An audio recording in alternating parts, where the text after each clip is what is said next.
So, welcome, sir. How are you doing today? I'm well. Thank you very much. Thanks for having me. All right. So, for the people in our audience that don't know who you are, can you just briefly introduce yourself? Okay. My name's Dean, and I teach the Krav Maga here over in Perth, WA. And I've been running it for past 11 years Wow. as an instructor within my own academy, but I've been teaching probably since I was 20, but as an assistant instructor rather than having my own school. All right. And for the people that don't know what WA is, that's Western Australia, correct? That is correct. All Yes. right. So how did it all start for you? Was Krav Maga, is Krav the only thing that you've ever taken, or did you have a prior martial arts background? Like where did all this begin? Okay. So yes, of course, like most people, my journey started when I was about 8 years old, and I started off in Taekwondo. And I hated it first because it was something I was forced into do. But somehow, I guess, I don't know if you see the background, there's a Bruce Lee image or the figurine, but that's the man that kind of got me into the whole martial arts and continue on to this day. But having said that, I didn't start the Krav Maga into, I think, 2007 or 2009. That only came about because a friend of mine actually introduced me to it. Okay.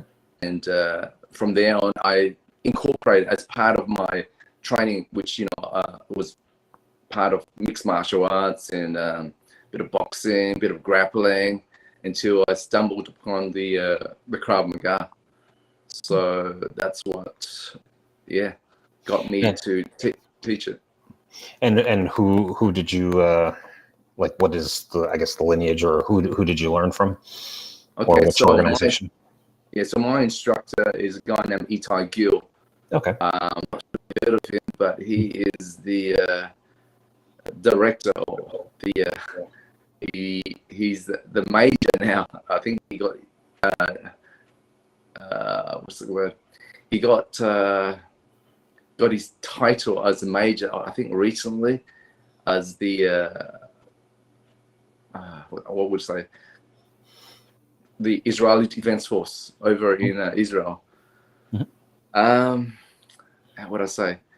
I don't know. Do you know much about Itai? Yeah, Oh yeah. We've heard of him over here. Okay, cool.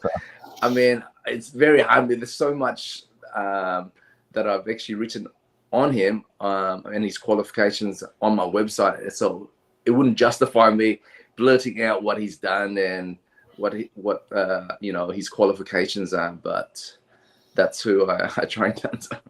Oh, nice.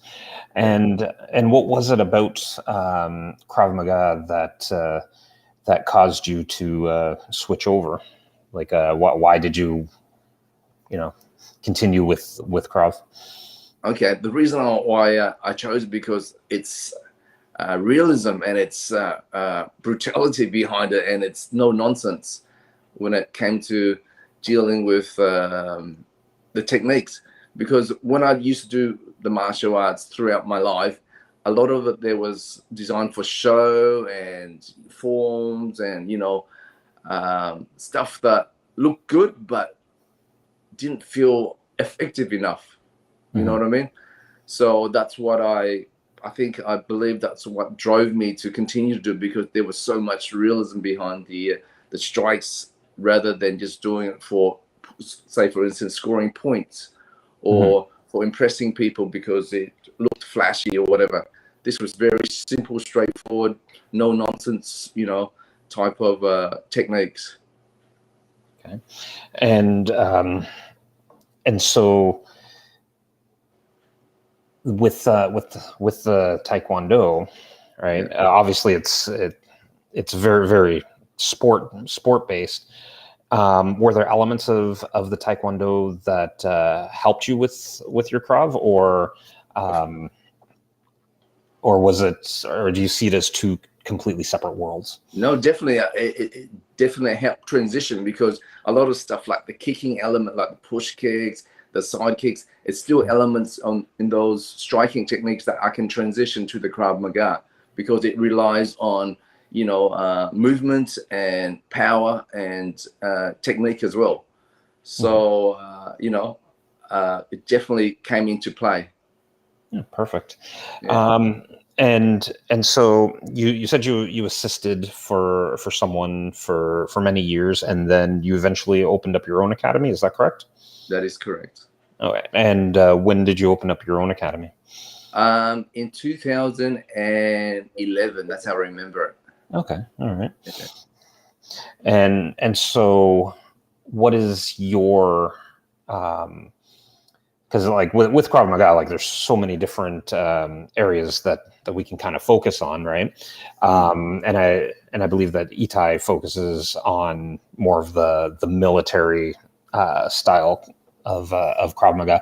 What is your personal focus? Do you still kind of follow in that vein, or are you more into the civilian stuff? Yeah, mainly more civilian, because obviously, I don't. Itai does a lot of firearm drills as part of his Krav Maga as well, in terms of learning to shoot as well and respond under pressure.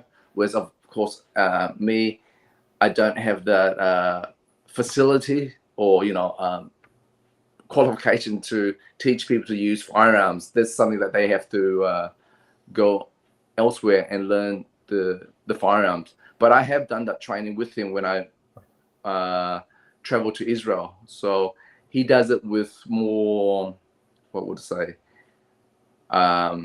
paint. I don't know if you've seen the firearm, but he uses paint in the guns, and he simulates that kind of realism in his training. But as you know, when I train, we use just rubber plastic guns for scenarios rather than situations that he uses in his facility with the whole protection with the face and the paintball firearm. Right. Yeah. Now I'm in Canada, and here in Canada we have a lot of restrictions on firearms. Is it how prevalent is firearms, and how easy is it to like acquire and practice with firearms in Australia? Okay, so in Australia, I'm not sure, but I don't really teach with the real firearm. It's just as we use props, But are you talking about going out to train with firearms? Real? Yeah, both. Yeah. Just okay. Because here in North America, right, we have we kind of have a problem with our media, and they don't always tell us everything that's going on, and we hear that like what our media tells us about Australia is that there's zero guns, and the government is kind of repressive in Australia. So I kind of want your opinion on it, because I don't trust our media. Okay. Well, we don't usually. I think it's banned. It's illegal to own a firearm unless you've got a license. So not anyone just got to a store and say, "Hey, I'd like to buy a firearm." So I think it's been banned for the last 10, 15 years. I can't remember. But the only time firearms are allowed is if you're in some kind of law enforcement or security where you work with in that field where you have access to firearms. But as far as I know, you can't just go and buy a firearm without having a full proper check, background check and all that. Yeah. So, okay. Yeah. So here in Canada, private citizens are allowed to have firearms, but we do need to have a license in order to own them. That's right. Correct, so, and we have to pass background check and do a safety course and all that stuff. Same. Okay. All right. So it's like here. All right. Now, What so how are your classes divided up? Do you guys use belts, or are you kind of like levels? Like what's your system like? Yeah, so we use the belt system. Okay. I know a few other systems they use like patches that they use at P1, practitioner 1, P2, P3, and intermediate, and then what's the last one? Graduate. Graduate, yeah. G1 or whatever, I can't remember. But yeah, because I was brought up in the Taekwondo system with the belts and everything, and I just rank people by how many classes they've done so far, you know what I mean? So they got to get to a certain level and pass a certain test to make sure they get to the next belt level. So yeah. All right. And so do you have a fair amount of black belts? How are the classes going for you? So I only have one black belt. Actually, it's funny because he just tested for his black belt in Krav Maga yesterday. Right. Not yesterday, probably a week or 2 weeks ago, but he just received his certificate last night. So nice. I do have one. The other time, I had a few in the past, but they've moved on and they've opened up their own classes elsewhere. So yeah, but they're still one of them still comes to me and does PT with me on a weekly basis. Just continue his training. But my group classes, they range from 15 to 20. Okay. Yeah. All right. Awesome. And so how popular is Krav Maga where you are? Like are there a lot of studios, or is it something that people are just starting to learn about? Actually, no. I mean, I've been running it for 11 years, so I think it's been around for a while. There is a few other, I think there's 4 or 5 other schools or academies that teach the Krav Maga as well. So, bit of competition, but healthy, I guess, to have a bit of competition. Yeah. So here it's not as popular as it is in the United States, but it's growing. More and more people are learning more and more about it. So for yourself, like where do you see, where do you want to take your training next? Like is there any facets that you want to explore, and like what do you want to do with this Krav Maga? Well, I'm not too sure. I'm just going with the flow, I guess. I haven't really set my mind onto, opening up franchises. I'm pretty happy with what I do at the moment. I mean, I did do group classes and also do a lot of personal training at home. I get a lot of guys that FIFO. I don't know. Have you heard of FIFO? No. FIFO means fly in, fly out. Means miners who come in, for 1 or 2 weeks and they fly out. So I get a lot of guys that come in and do the training for 1 or 2 weeks and they fly out. So it's more one-on-one basis rather than as a group. Okay. And so I think I'm happy with where I'm at the moment. I'm not hoping to opening up any franchise or nothing. And what about personally, like your own personal training? Like, is there anyone that you would like to train with? Any experiences that you would like to have? I haven't put much thought into that because of the whole, the pandemic, Omicron. I mean, I do travel, like I said, I normally travel every year to Israel to train with my instructor.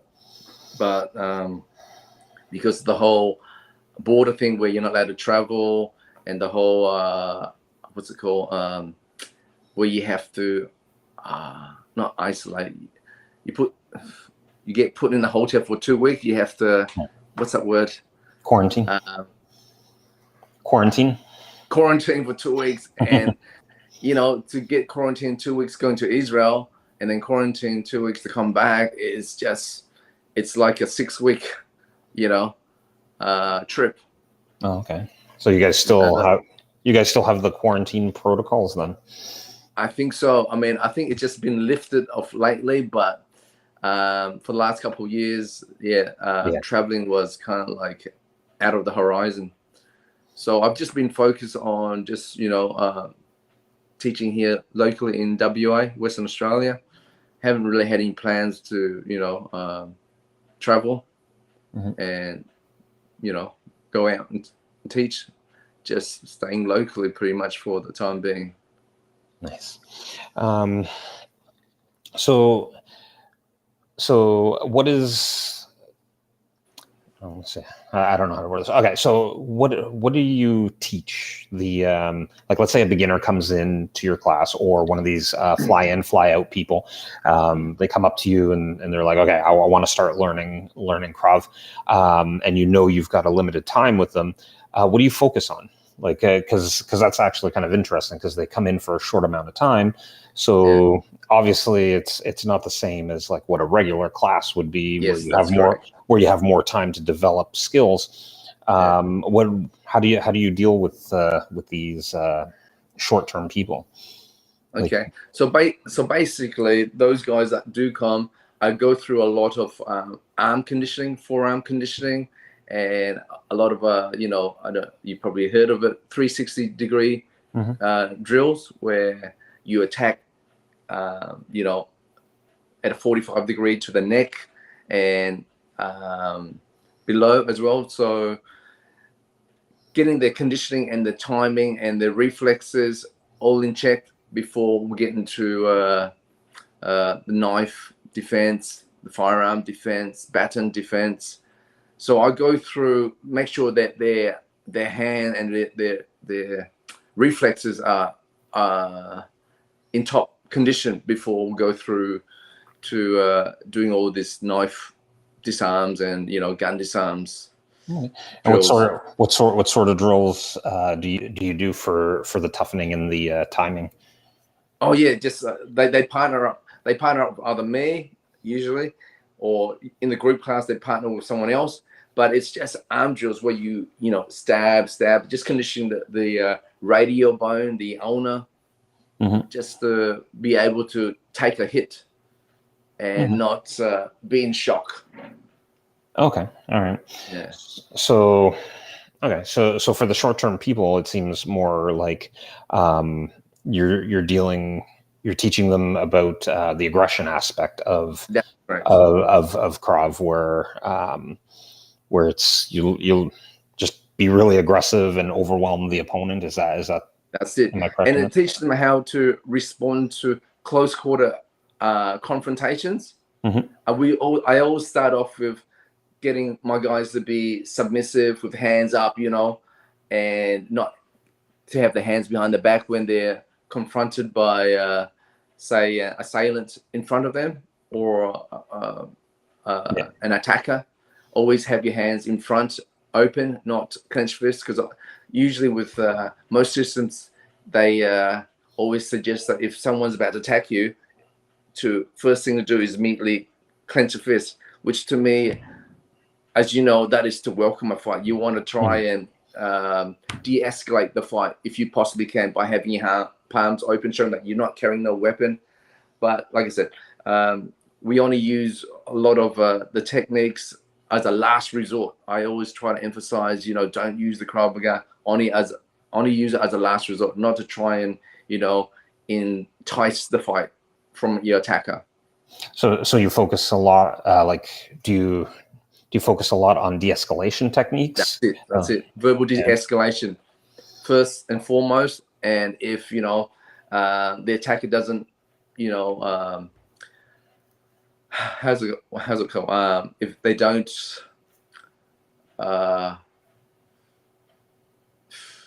de-escalate, then you have to now take matters into your own hands and retaliate with a bit of brutality, I guess you could say. Yeah. Okay. Yeah. It's so to hit on a couple of the points that you were saying there. It's amazing, like how often you see people going back to the keeping the hands up. How often you see people drop their hands, like even when you're watching like YouTube videos of people that are supposedly trained and they're in a real fight and their hands are down. Yeah. And there's like, oh yeah, they're a martial artist. It's like, well, why aren't their hands up? And the de-escalation, right? Like there's it's important. Basically there's a lot of ways to win a fight, right? And as long as we're walking away, right, we win that fight, right? Or like I don't know if you know David Kahn, but he said that the way he views it is that he let the other guy live, right? If he can walk away from the fight, right? Which I think is a good way to kind of flip it so that you don't feel less like, I guess, less of a man for not fighting, right? But we don't want to get hurt and we want to go home safe to our families. Cool. So do you also teach children as well, or is it just exclusively adults? No, I teach children as well. So I've got my kids. I've got 3 kids, but I've got 2 kids that still currently train with me in the kids class. So not so much Krav Maga in the sense of I don't use weapons in the kids class. They're just more blocking, basic kicks and anti-bullying techniques to keep their attackers or strangers away in the event of a situation where attempted mugging or whatever, and how to use tactics like smashing the ears and kneeing to the groin and striking to throat, making them sound not what's the word, attracting attention by yelling, screaming, you know what I mean? Yep. Rather than keeping silence when they're dealing with, say, a stranger, for example, that wants to kidnap them, is to try and make as much sound as they can to deter the attacker from possibly mugging them or kidnapping them. So yeah. Well, that's good, because like even the de-escalation and the avoidance techniques and situational awareness is probably more important for kids than it is for adults, right? But it's important for everybody.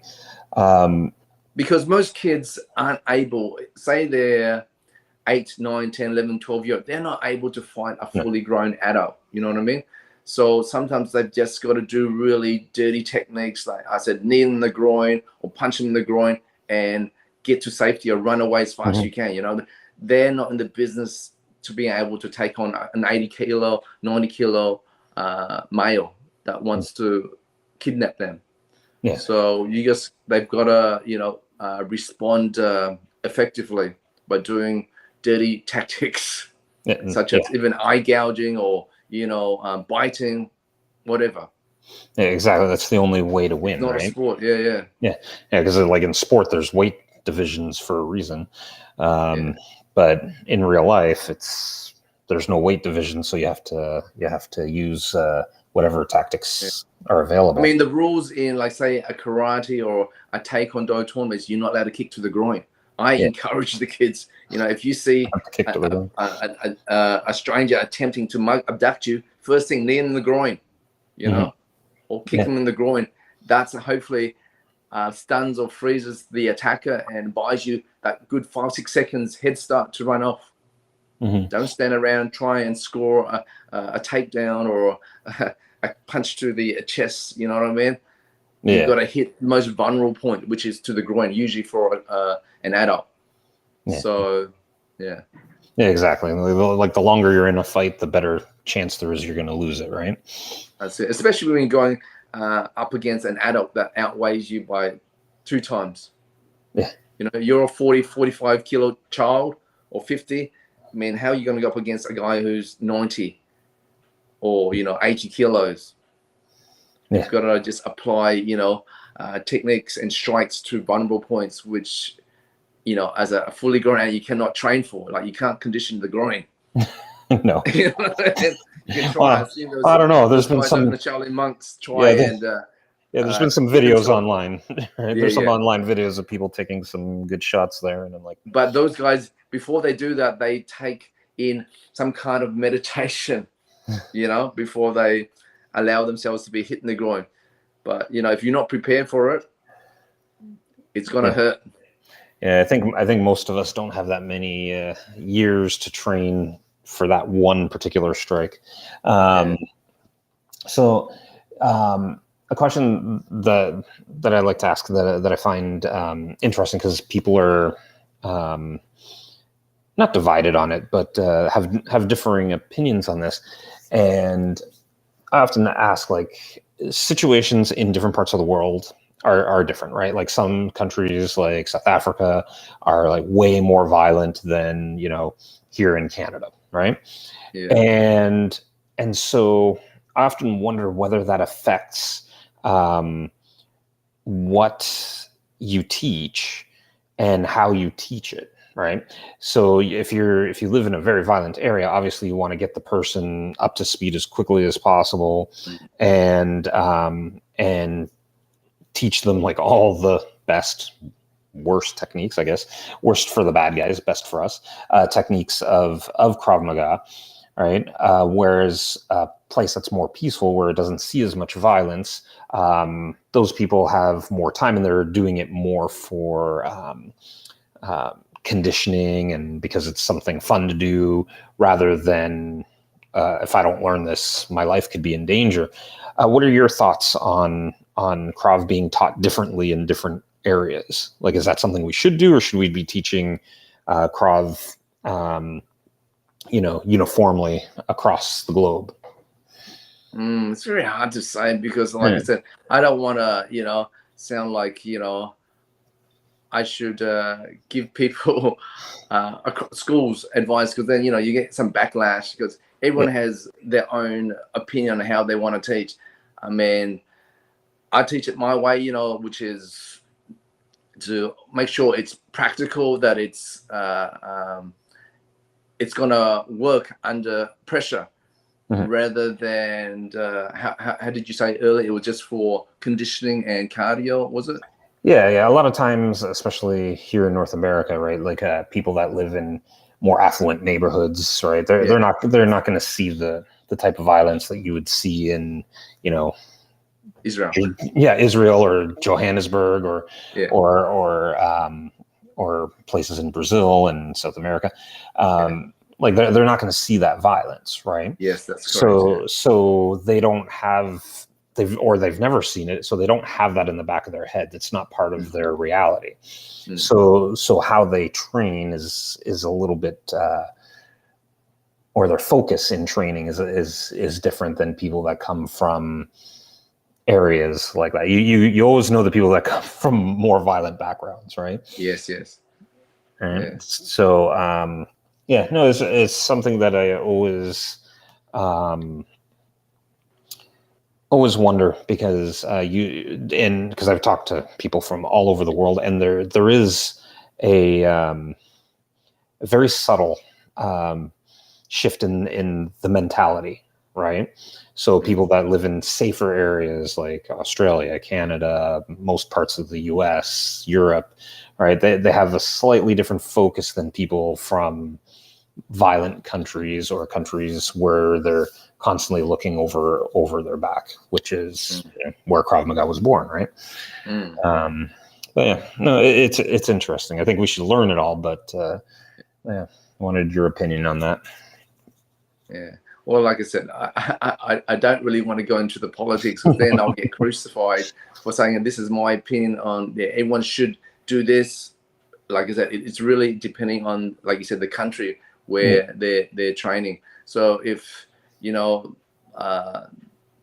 they're happy to do the cardio side of things of Krav Maga, then what am I gonna say to try and stop them? Yeah. Well, the the other aspect of that too is that in certain countries you can get away with more than you can in other countries, right? So like some of the, and I'm sure you've experienced this too, that some of the techniques that we end up teaching would land you in jail, right? Yes, of course. Yes, I understand where you're coming from. I always teach with the mindset that I said, how would I say, to the students that, like, say, for example, someone holds a knife to you and everything. I've had someone tell me that they're not allowed to stab their attacker because of fear of landing in jail or being taken out to court. But I say to them, listen, you need to justify why you did it, in a way where it's not excessive, like excessive force, maybe 1 or 2 stabs to the leg to try and get away, but not as far as stabbing the guy 15 times in the heart or chest, to prove a point. You just need to do what's necessary to survive and get out of the situation. So usually when it comes to, like, say, a knife self-defense, I usually get the victim to maybe stab no more than 3 times to the legs just to get out of that sticky situation, rather than try and finish off with 6 or 7 punctures to the chest to kill the attacker, just enough to get away. And that's what I'm talking about, Krav Maga being taught differently in different areas, because we have to take into consideration the laws that we're under, right? So where here we can't, but there'll be areas where someone tries to hold you up with a knife or a gun and you're justified in shooting them or stabbing them. And then there's other areas like here where if you shot them or stabbed them, you might go to jail, you might not go to jail, right? It's very, very tricky. And then there's other areas where you would definitely go to jail. Right. And so Krav Maga has to at least, if not adapt, but at least address those issues, I think. At the end of the day, it just really depends on the victim, how much they fear for their life. If they feel that their life could be possibly taken, especially if a knife is held to the throat, I say to the guys, do what you need to do, but don't do anything, what's it called? Serial, like, don't slit their throat and leave the knife in their eye socket or whatever, you know what I mean? Anything to deem to crossing the line. In terms of like what a serial killer would do. Cut the victim's throat or whatever. Enough just to get yourself to safety. And I think that's exactly it, is knowing where that line is, all right, or at least the general area of it. And we have to watch for attitudes, because I've heard some people say it's better to be judged by 12 than carried by a 6, right? And and it's like, oh yeah, that's all fine and dandy, but if you're judged by 12 and you go to jail, you're not going home to your family. So was that worth it? I'd like to see my wife and kids again, right? So sometimes I think that sort of thing needs to be addressed and balanced, especially in countries that have stricter laws against stuff like that. But anyway, it's been a fascinating talk. All right. No worries. So hopefully one day we can get you back on the show.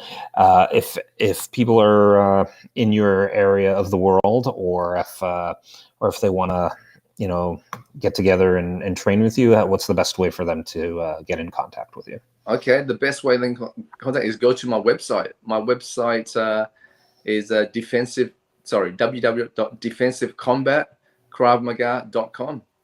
Okay, and combat with a K, not with a C. That's okay. Okay, Defensive Kombat Krav Maga.com. That's it. That's how you find me. Perfect. All right, sir. Well, I want to thank you for coming on to Krav Life, and I wish you all the best, and hopefully get to talk to you again. Okay, thank you so much for having me, Paul. Not a Appreciate it. problem. All right, you take care. Okay, you too. Thank you. Bye.